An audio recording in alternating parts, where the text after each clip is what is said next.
Hi, everyone. My name is Lori Forcier. I'm the Chief Global Content Officer for LearnIt. It's my pleasure to welcome you to this virtual event. Our mission at LearnIt is simple. We exist to support the meaningful conversations that education leaders want and need to have to make change happen. And we do this through an event, which will happen next January 19th to the 21st, 2021 in London. And we do it through virtual events like this. Today, we're taking on the top of Alt-HE and the future of universities, which is a critical conversation in the current moment. Students are making decisions about starting higher ed, they're making decisions about continuing their higher ed journeys, and affordability and the return on investment, which was already top of mind, is now so more than ever. As many institutions who typically provide traditional instruction are rolling out fully online or hybrid offerings for the autumn term and beyond, many students are finding themselves seriously considering alternative education options for the first time. So this session features HE players who have upended one or more parts of the traditional model, and they're going to be talking about the surge in interest they're experiencing, their perspectives on whether they are about to become mainstream, and the way that their institutions could help provide lifelines that some struggling colleges and universities might need. So quick introductions. I'm pleased to welcome our panel. We have Bi Zhao, Chief West Asia and Africa Program Office from the International Center for Higher Education Innovation at UNESCO. We have Justin Cook, his Chief Content and Partnership Officers for FutureLearn. We're joined by Alexi Harper, who's the Chief Academic Officer and co-founder of Quantic School of Business and Technology, and Ben Nelson, the Chairman and CEO of the Minerva Project. And then our moderator for today is Peter Wells, who's the Chief of Higher Education for UNESCO. So delighted to have all of you here today with us. Thank you so much. A few notes on the format. We're going to start with a moderated discussion for the first 45 minutes, then we'll turn to Q&A from our audience. The Q&A function will be available to everyone throughout. So if you have a specific question for one panelist or for the group, go ahead and post them at any time. With that, we'll turn it over to Peter. Thank you very much indeed, Laurie, for the introduction, and welcome to everybody, the audience joining us, and also the esteemed panel we have today. I'm very honored to have been invited to be the moderator and to participate in this session, because it really does reflect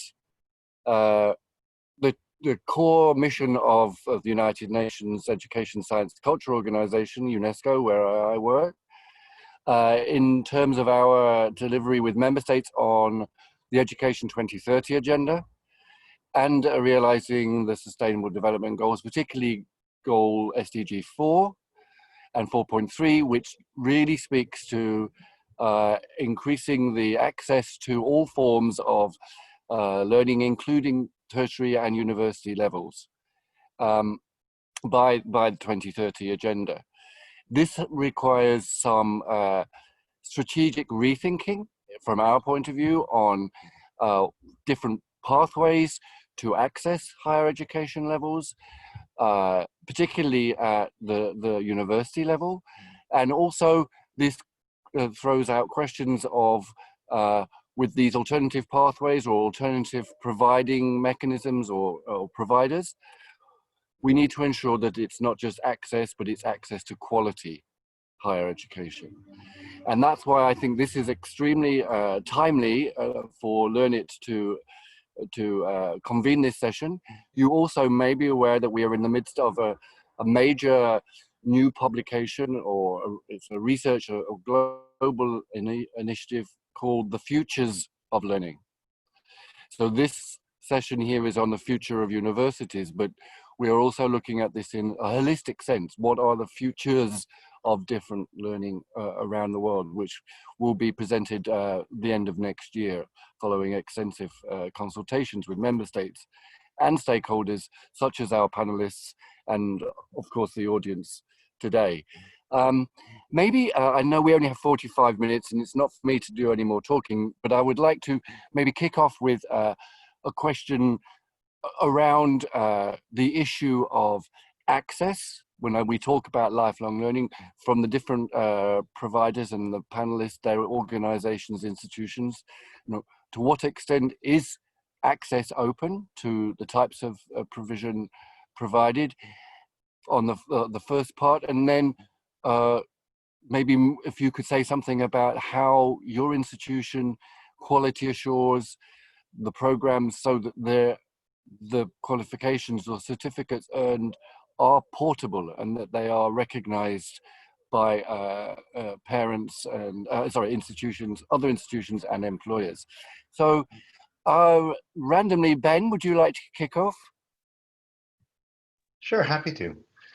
Well, I think access is actually one of the most pernicious issues in higher education, because it so often people who talk about access don't mean actual access, right? Because actual access would mean that if Cambridge or Oxford or Harvard or Stanford would be the world's best education, they should just educate thousands or hundreds of thousands of people every year. And they should confer on them the exact same degree that they confer to the ones that they choose. But the reality is that they, A, don't provide that kind of access, and B, there is no evidence that their education is any better. In fact, there's an enormous amount of education that their education is vastly worse than most other institutions, because their incentive structure, and the incentive structure of many great universities, is to conduct great research, not to conduct great intellectual development, at least of the undergraduates. One could make a very different argument around PhD training, where the research is more tied. So I think the first thing you have to ask is, what are you providing an access to? And one of the things that we do at Minerva is that we didn't create our own university in order to educate the entire world. Because we don't believe in a monoculture of education. We created it in order to demonstrate that you can provide a vastly superior education to the extant, and then work with other institutions to help them provide their philosophy of what should be taught in this more effective way to their students. And so that way you provide greater access to great education, but not a monolithic version, but a heterogeneous ecosystem. And we think that that really is the key to access, which is to lift the quality of education at other institutions such that it doesn't really matter where you go to, you're still going to get an extraordinarily high quality educational experience. Thank you, Ben. I think you really exposed a very important question. I don't know if other panelists would like to react at this point. If not, then Alexi, would you like to follow on from Ben and from your institution's perspective? Thank you. Sure, thank you.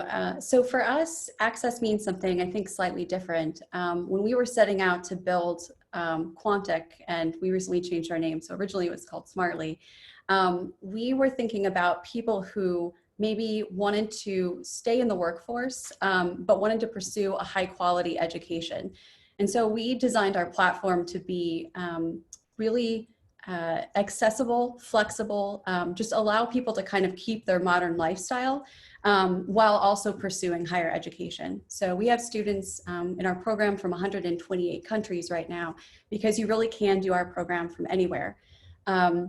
We also wanted to make sure that those people who not only are pursuing, their careers, but also have other family obligations. So they're watching their kids, or they need to study only in the evening after everyone's gone to bed. We wanted to create a program that really worked for those people. And what we hope to do in the future is expand beyond our MBA and executive MBA to other degree programs and certificates. We also see our platform as being accessible beyond post-secondary education. We're in the process of creating math and physics content for middle and high school students in Jordan who are refugees or who are out of school. We hope to launch that content by next year. And so we're really thinking about a lot of different ways that we can expand access.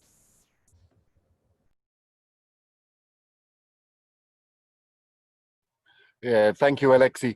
If I could just, maybe if I may ask a question, you mentioned 128 students from 128 countries.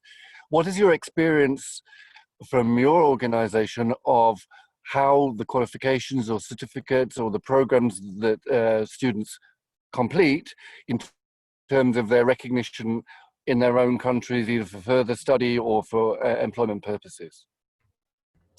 So we have become accredited here in the US. We did pursue accreditation because we had students asking us both from the US and abroad for that qualification. They felt that that was not only going to help them pursue higher education in not only the US but other countries as well, but also employers were asking for accreditation. As a global program, we often also have candidates asking us about, what about my country? And so that's something that we're working on now. We want to continue to look into what are other ways that we can become licensed or accredited that would benefit students all over the world. But we started with US accreditation because we had heard from our students that that was very valuable to them. Excellent, thank you very much. Maybe Justin, would you like to take the floor? Thank you, Peter. So I think you sort of mentioned three things: access, you talked about quality, and you talked about sort of portability.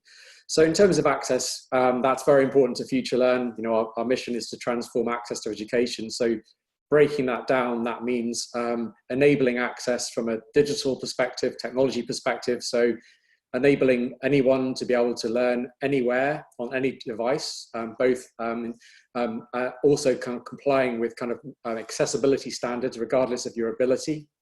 In terms of kind of access from a physical perspective as well, we have a version of Future Learn that you can actually run on campus. So almost taking the kind of the online world offline and making sure that we can deliver physical access to online kind of learning.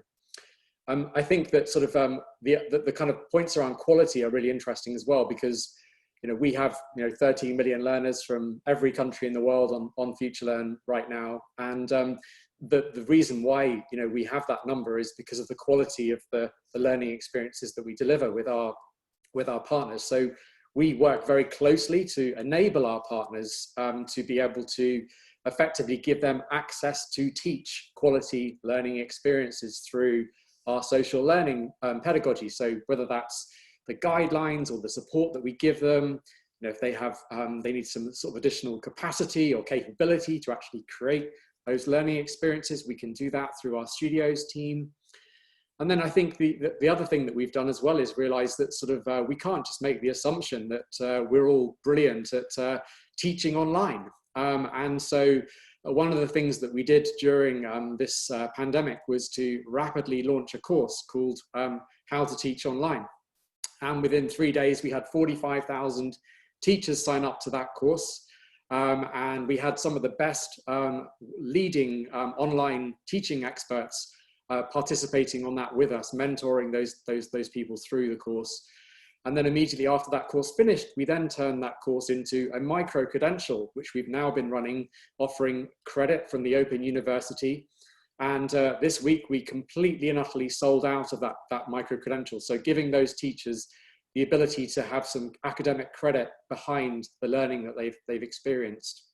And the last point you made, which I think is really interesting, is portability and choice and standards. And one of the things that we did last year was to work with a number of colleagues from around the world to try to develop a standard for the micro-credential. And last year we launched the micro-credential format, which basically is a common micro-credential framework that anyone can basically work with and use. And if we are all following those sort of standards, the idea being that we can effectively stack them, we can port them, and work as sort of one on all following that sort of common standard. So there's just sort of three kind of perspectives that I had on your question. Thank you, Justin. I'm very interested to hear your capacity building for faculty, the program on that, because as we are all aware, virtually overnight, suddenly universities were going online and people fly. Unlike yourselves, you're all used to doing this, but the traditional faculty suddenly had to upskill overnight. What, in your experience from the program, it's been the hardest part, the most difficult for regular on-campus teachers to grasp when it comes to moving online? I know that's a big question, but I would be interested to know what's the key thing that the faculty struggle with. I think it varies from individual and faculty. I think it's a sort of a range of things. I think that there's definitely sort of a view of just a most base level kind of being comfortable with using sort of technology, which we all can get better at as we get more practiced at running Zoom meetings.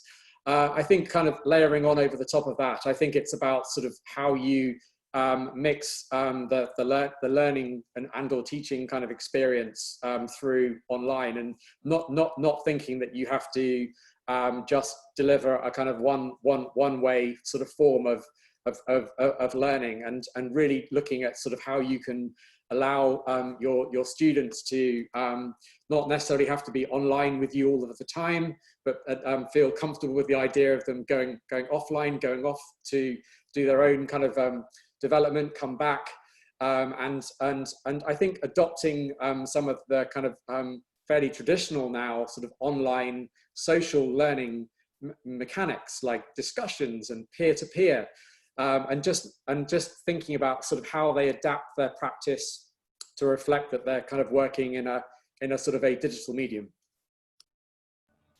Thank you very much, Justin. And I think we may come back. I'm sure other colleagues would like to reflect on that too.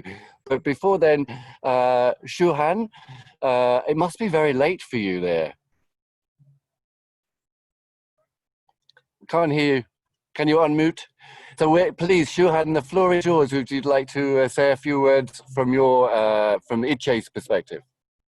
Okay, thank you very much, Peter, for your questions. So regarding your question about access and quality, I would prefer to answer and discuss these 2 points through a project that UNESCO ICHE has just launched. It's called International Institute of Online Education, briefly called IIOE. So IIOE is essentially a project to help higher education teachers in developing countries to build the capacities on ICT in education, and also to build the capacities of higher education institutions in developing countries so that they could use ICT to enable and enhance the teaching, learning, and management, which will in the end, we hope to help local students to benefit from the capacity building of teachers and also higher education institutions, and to help them to have better access to quality higher education. So under its mission, IIOE provides very systematic and comprehensive training programs for higher education teachers in developing countries. So these training programs are competency-based, and it is a certification program, and it is developed and designed under the IIOE ICT competency framework of higher education teachers. So these trainings are not only online course study or training programs, it's kind of a combination of online assessment, online course study, training, and practice. So which will in the end help the teachers, higher education teachers and these institutions to have overall capacity building in ICT enabled teaching and learning.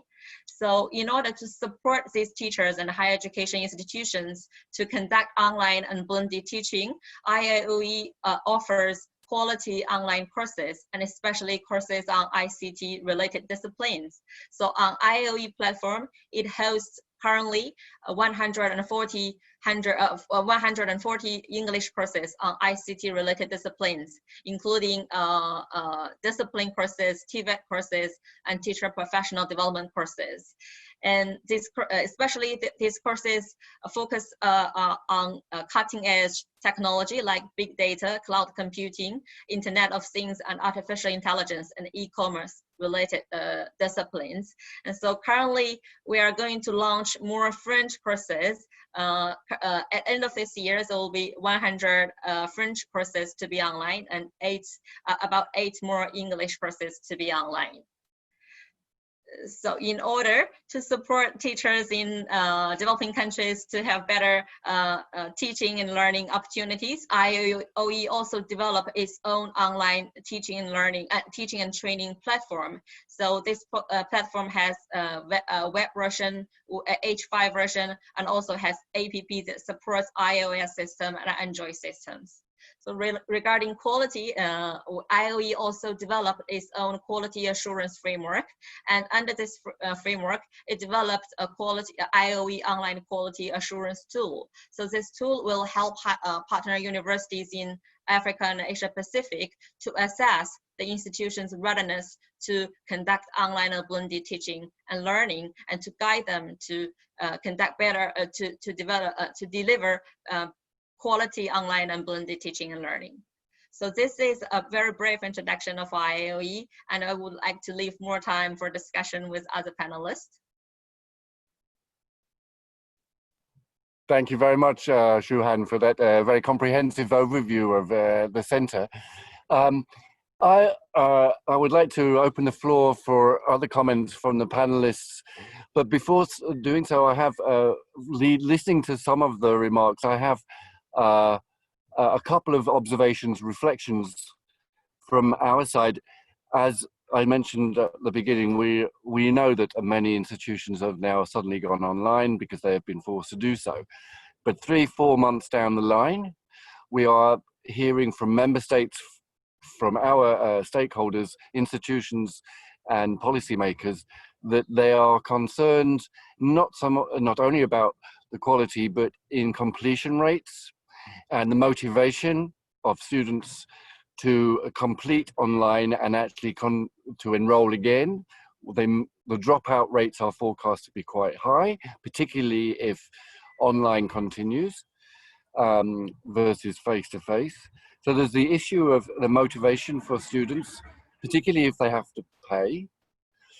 Fee levels remain the same. So I'm wondering, from your organization's perspective, your institution's, this aspect of completion rates, dropout rates, motivation. We all know that it's more difficult to be motivated remotely, and I think even all of us who are working remotely, at the moment, it becomes more, as days go by, it becomes more challenging just to continue to be motivated to work. So there's that issue of student completion and motivation, and also the whole, again, we're hearing this from certainly the student bodies that we represent, or our stakeholders, that the students are losing out on the whole experience of being on campus. Now, I don't know what that means.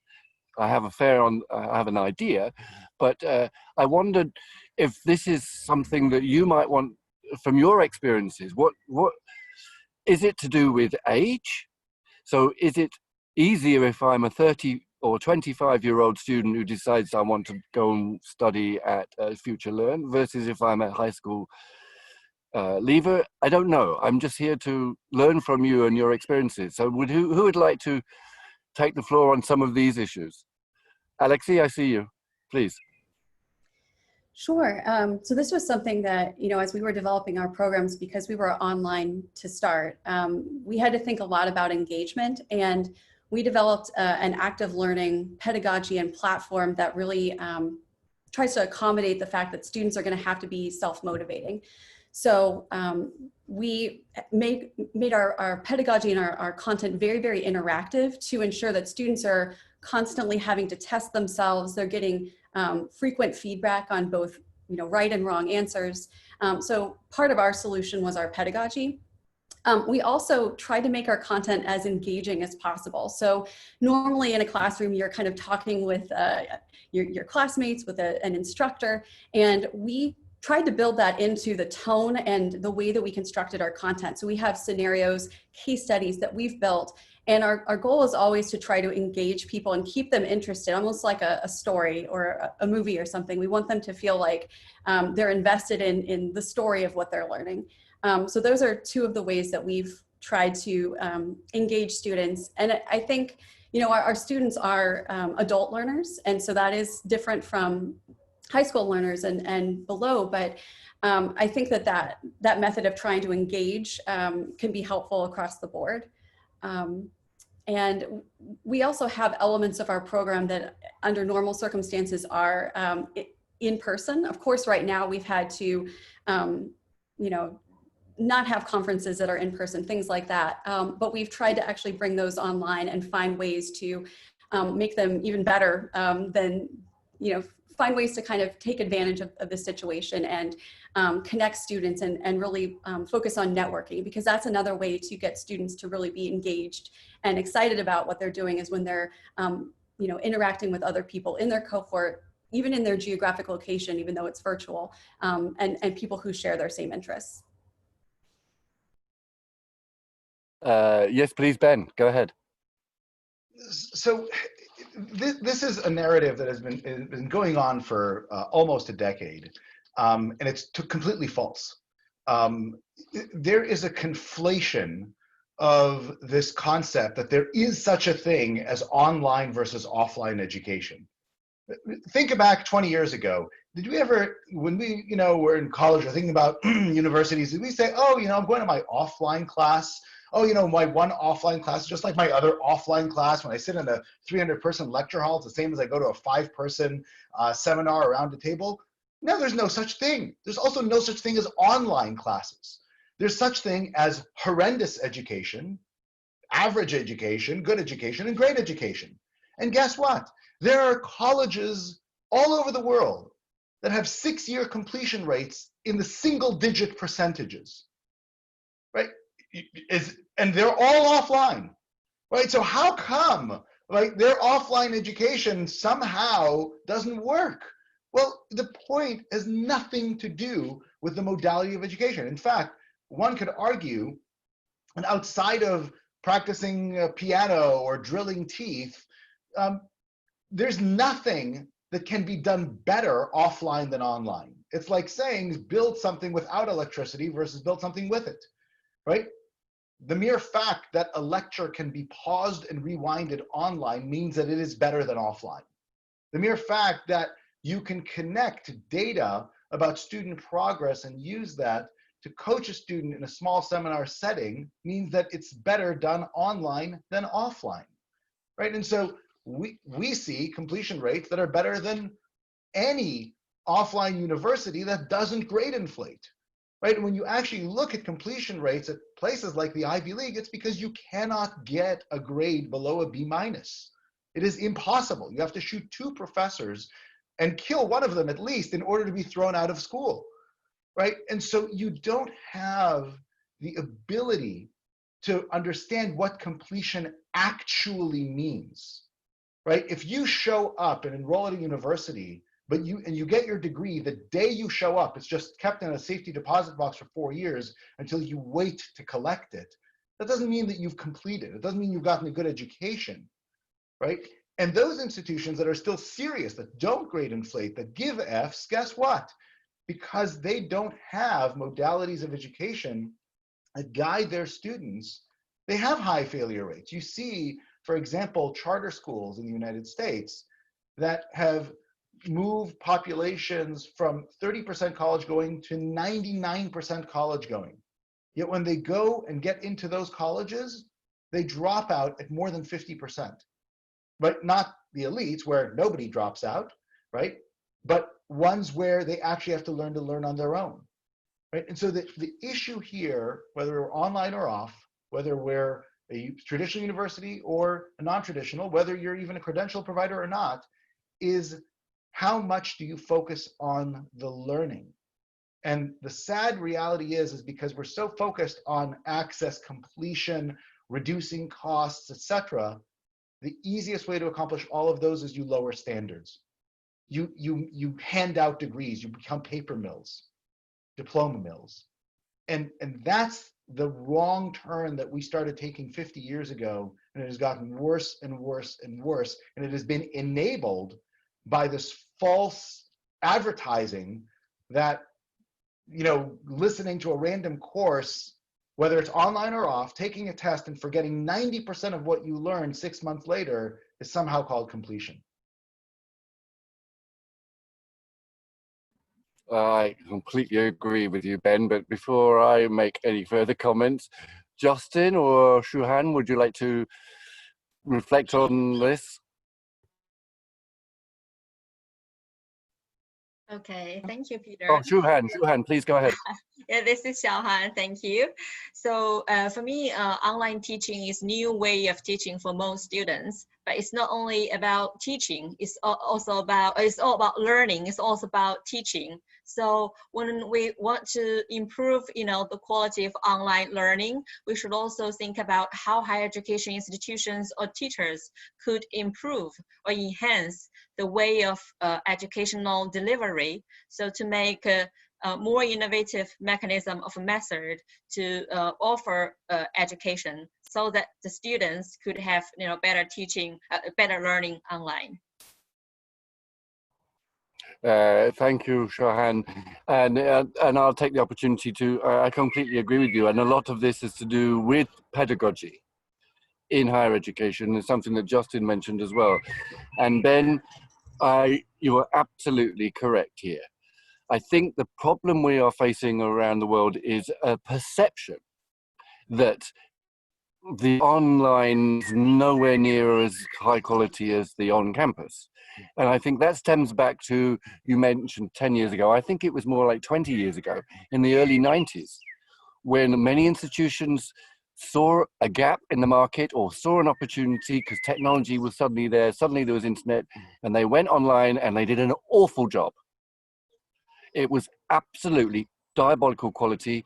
It was complete, from my own experience in the UK, I know that UK was one of the worst offenders in some respects of that, because they didn't know how to do it, and it got a very bad reputation, and that reputation is stuck. So it's still there in the minds that it was 25 years ago. But as we are watching today, this Zoom technology was never around before, and it's absolutely one-on-one teaching and learning. And the assessments can be online. That was always a problem in the past, and now it can be done, of course, remotely. There's blended approaches. So I think it's got a bad rap, but at policy level, it's still in many countries not recognized. So any form of qualification or even a module, and I'm not just talking outside the rest of the world, within the EU, I know of at least 2 countries where one module of a degree program, which is taken online, is not counted because they don't have the trust in that. So I think that's, it's a mindset, it's a shift that has to happen.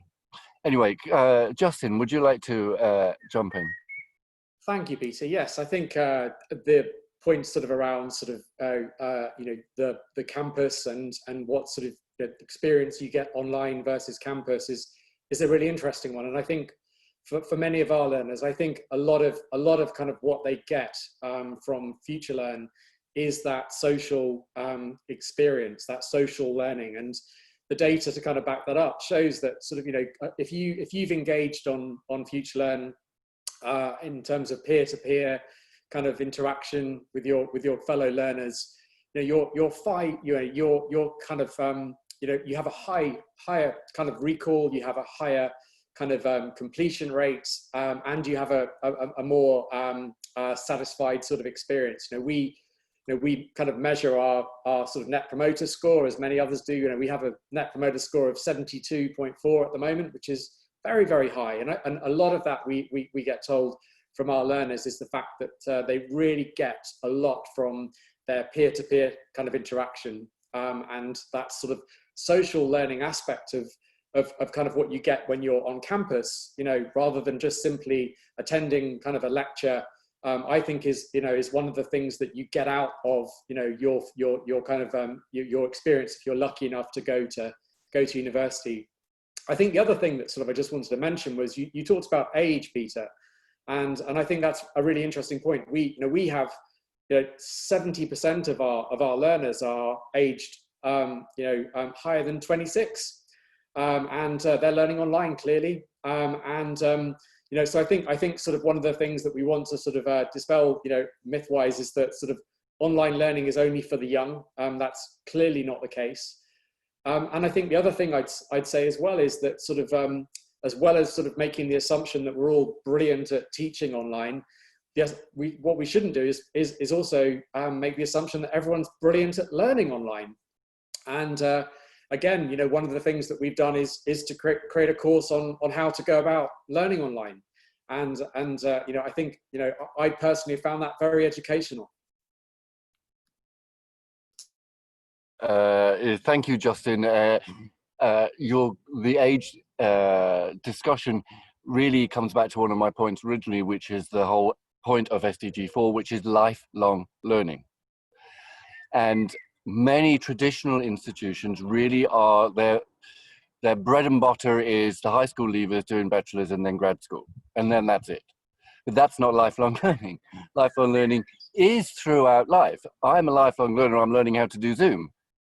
And people want to go back to college. They want to take not full degrees, micro-credentials you mentioned, short courses, upskilling that will provide them with the skills they are going to need. And this is where I think many of the traditional universities, and maybe the elite SPEN that you mentioned, and you named them, are probably the worst offenders for this, because they don't provide these back to higher learning throughout life opportunities, which is the whole lifelong learning. And we all recognize we have to keep learning because the workplace is changing. And I think it's that element of the online or distance, remote, blended approach where it really comes into its own, because I cannot start work for a whole year because I need to learn Chinese so I can speak to Shuhan. I need to be able to do it incrementally whilst I work, or I'm living, or my family commitments and things like this.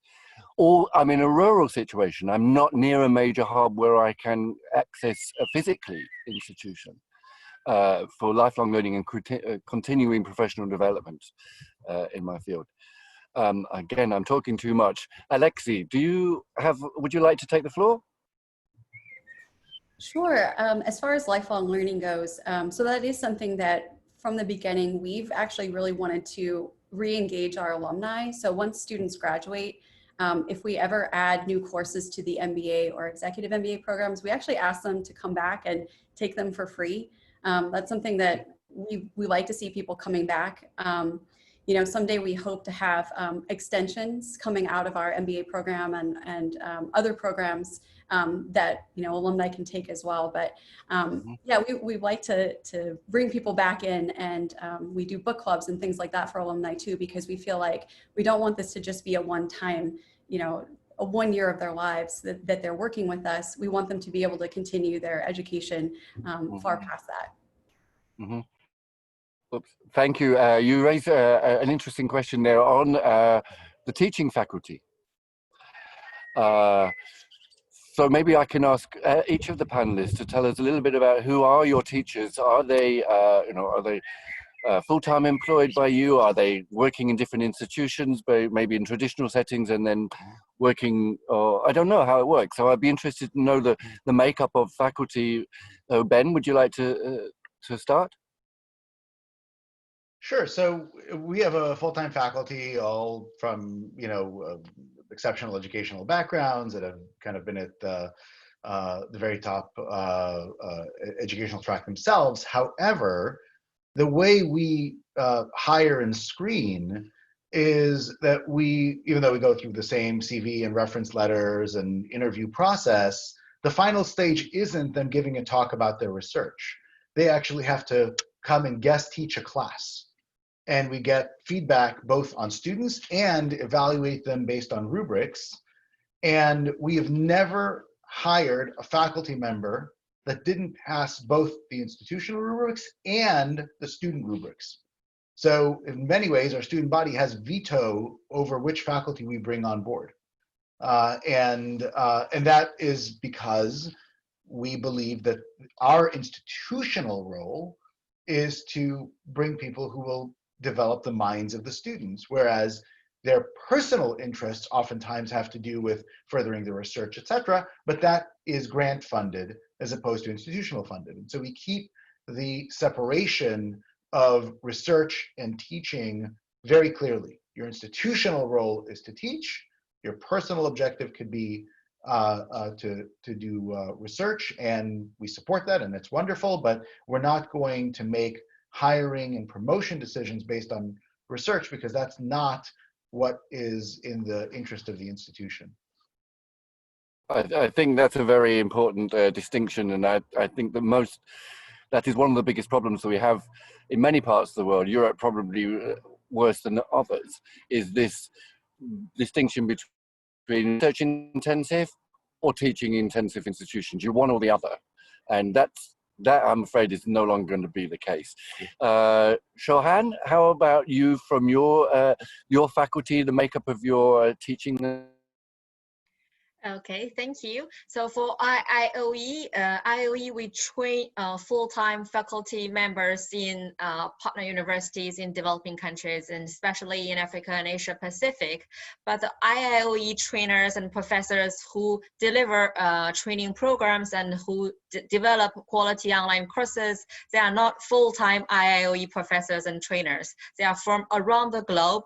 They could be from Africa, from Asia Pacific, from Europe, from America, and they're also professors like from Lebanon. So all these professors around the globe, we invite them to design programs for our partner universities and to ask them to deliver these programs to our teachers in our partner universities in developing countries. Thank you very much. And finally, Justin, would you like to say a few words about your faculty, teachers?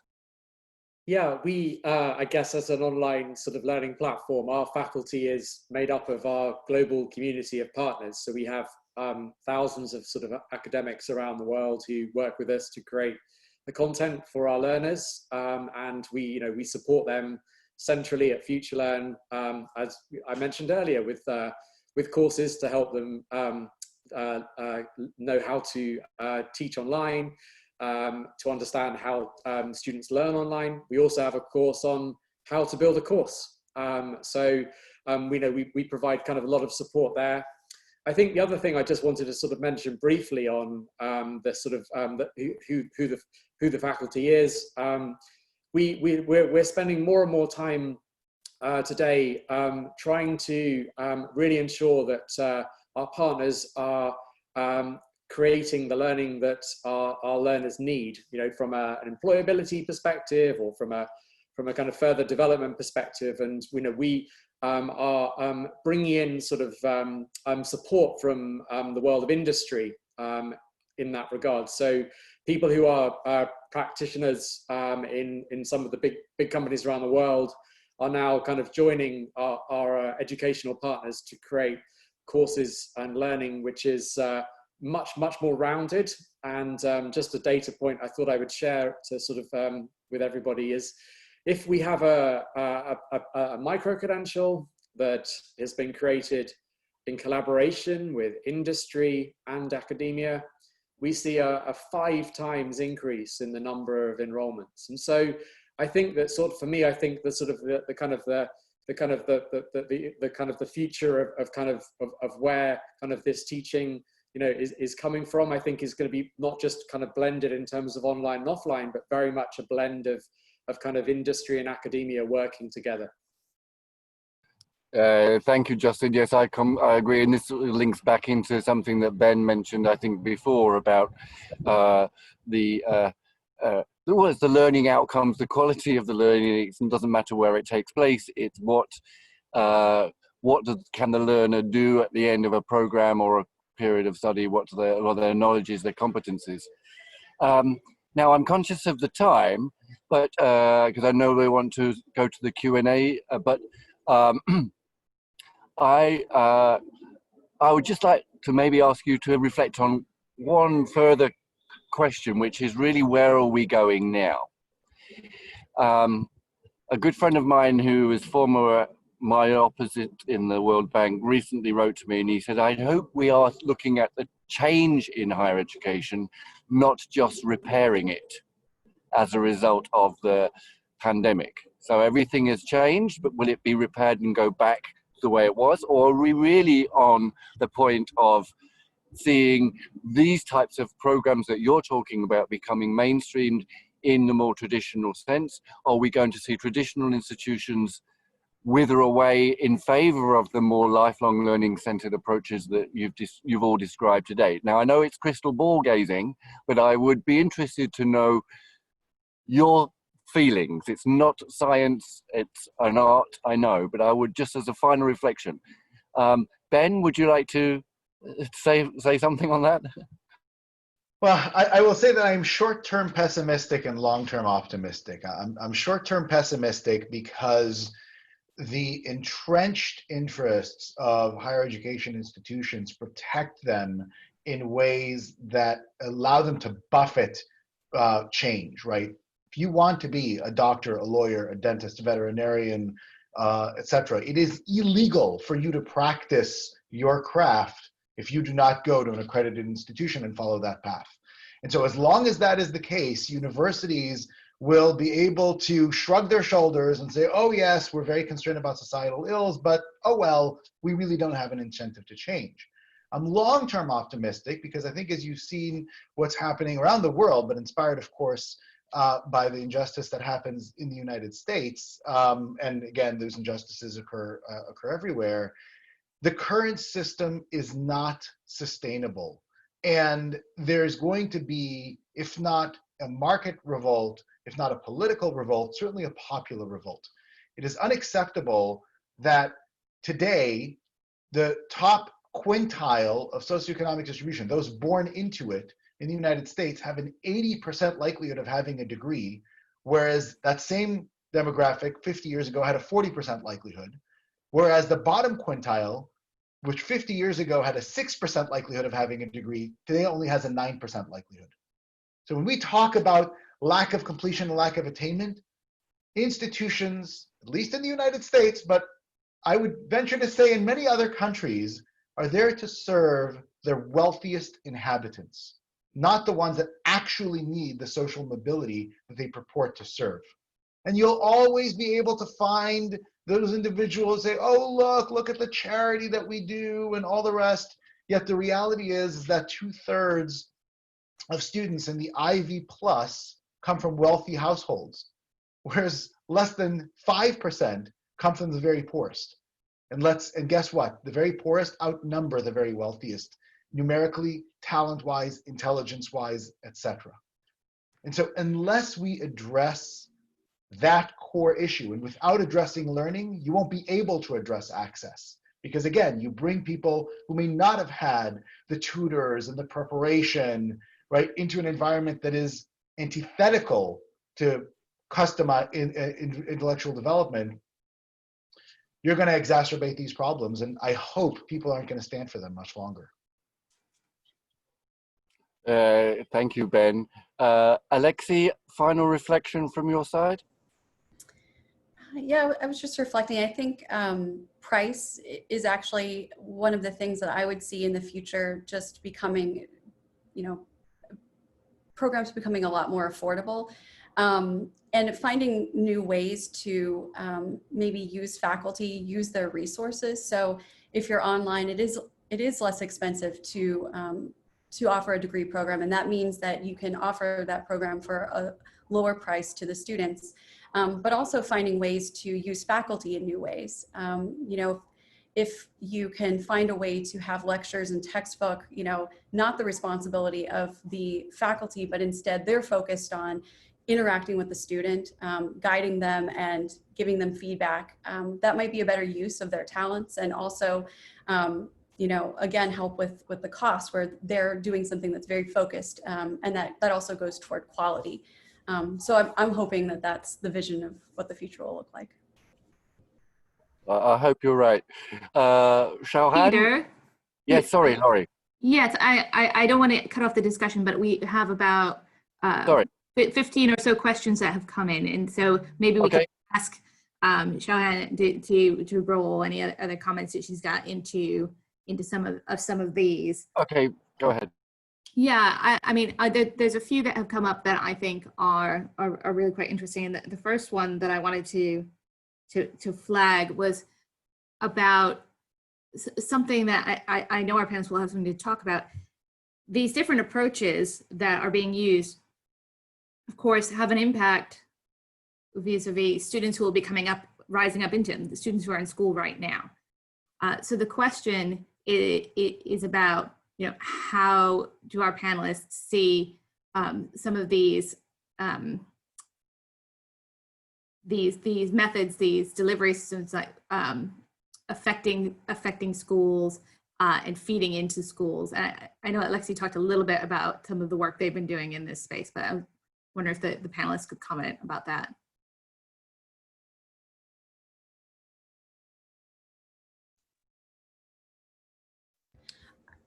So I can just follow up a little bit. So as we're kind of working on our program in Jordan, we're starting with out-of-school students, and our goal is to help students better be able to pass college entrance exams in Jordan, which are really important for getting into a public college. What we hope is that, after we've done our pilot, that it might also be something that schools are interested in pulling in to help supplement what the teachers are doing in the classroom. So maybe it's something that they could assign as homework, or if students are struggling with particular concepts, we're hoping that that's another way that offering could be used. I'd just jump in there as well. Yeah, So FutureLearn has launched FutureLearn Schools this year.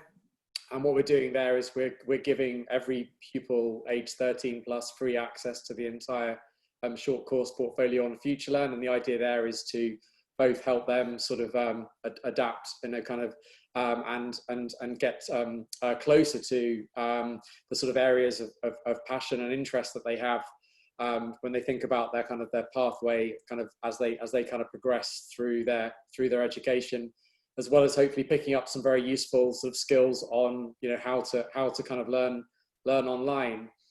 I think the other thing I just wanted to mention was this is not just for those that are kind of in education or employment or training. In fact, actually it's often about those that aren't. And we have a huge program running at the moment with help from people like Accenture to develop a range of free courses that are specifically focused on people who are not in education or employment or in training. And we have had 500,000 of those courses enrolled over the last 6 months, which we hope is kind of further kind of building on the access point that we started this conversation with.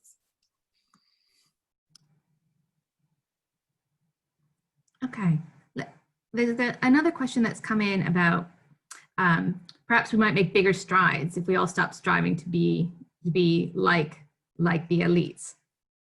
And I wonder if you might talk about how you think about that. I mean, I think that the conversation has touched on it a little bit, but you're all trying to provide a high quality experience.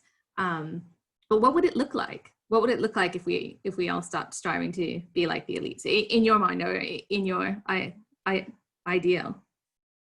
Well, I'll just quickly say there's nothing wrong with striving to be good, right? That's a good thing. But we conflate good with elites. Elites are very, very good at research. They're excellent at it. They produce meaningful research. It matters to the world. It's important. It needs to continue. It needs to be supported. But a university whose mission is to teach, to strive to be like an elite research university makes no sense. Instead, you need to look at the best examples of educational outcomes and strive to do that, right? And so you have to shift the purpose of what it is that you're striving for. And we do have to get out of this mindset that prestige that is generated by research output somehow equates to learning outcomes when, again, the overwhelming evidence that there's a negative correlation between the two.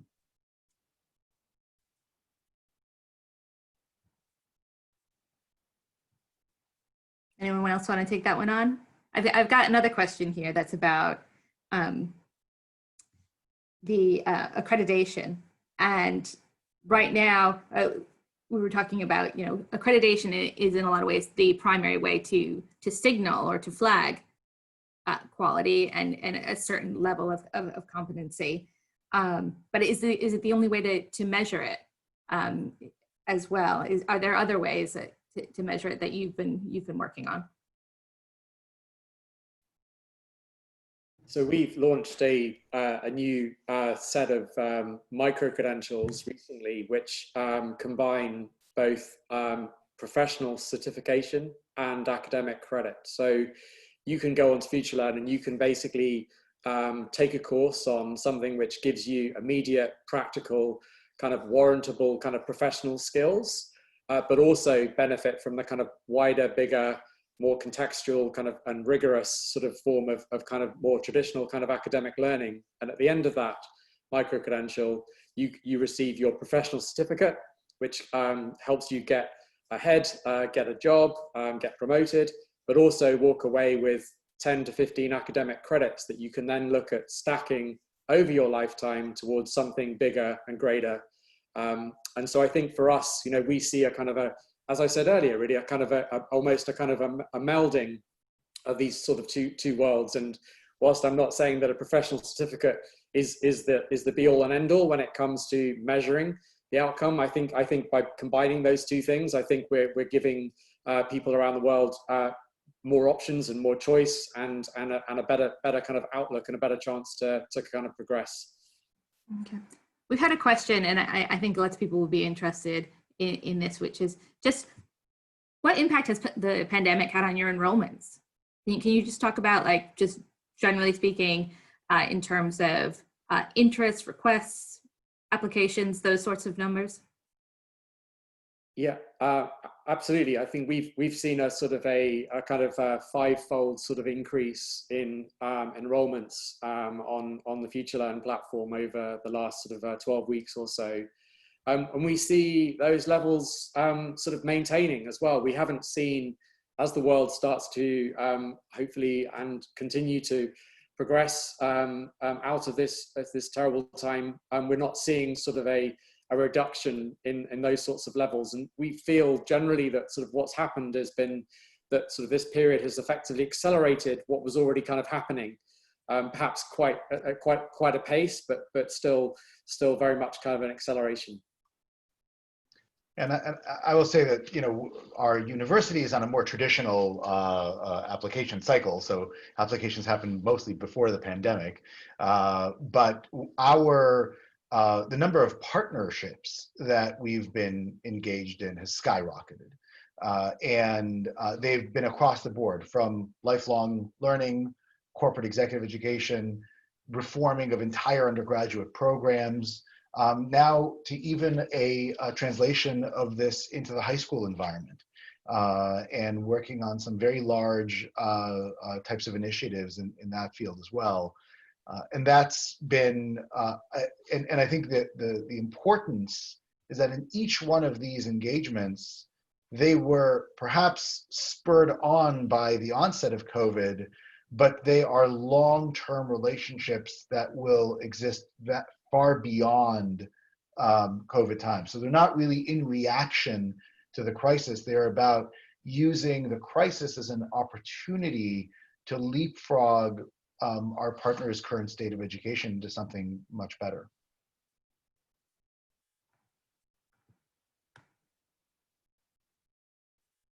Okay. So let's see, let's get one last question. Let's get one last question in for everyone.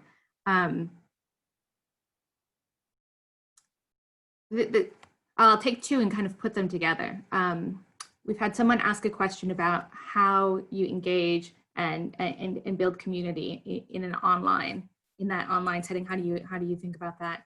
And another say that the greatest difficulty in the remote learning environment is the isolation, which of course is part of the issue with motivation for some people. So very quickly, if you could share, one or two of you could share how you deal with that, that would be wonderful. So for us, that's something that we've been working on since we first launched our degree programs. What we found is that while students are doing a lot of their learning individually, we actually get students together to do projects together because we think that that's a great way for them to learn from each other. It's more of a real world exercise. So we try to create as many opportunities as we can for students to work together. For our executive MBA program, we have a 5-month-long capstone project that we strongly encourage students to work together on, for example. And then we also try to find a lot of opportunities to get students together to either discuss the content that they're learning at the time. That's why we have them in cohorts. And then also to just learn about each other as people. So that's why we have these virtual events where we can just get students together, people who are interested in the same topics or maybe geographically located so that they might want to build their network. And we find that that helps students feel connected to the others in the course. All right, we are at our time. I want to thank all of you. I want to thank our audience once again for really, really great questions. I want to thank our panelists for being here and talking about their work and what they've seen and what they're doing now, what they're doing next, and their points of view about traditional higher ed, alt higher ed, and everything in between. Thank you to Peter for moderating our discussion and for being with us, and to Justin, Xiaohan, Ben, and to Alexi. And from Learn It, thank you for being here, and look out for our announcement about our next sessions. They'll be coming through to you very, very soon, and we will see you next time. Thank you.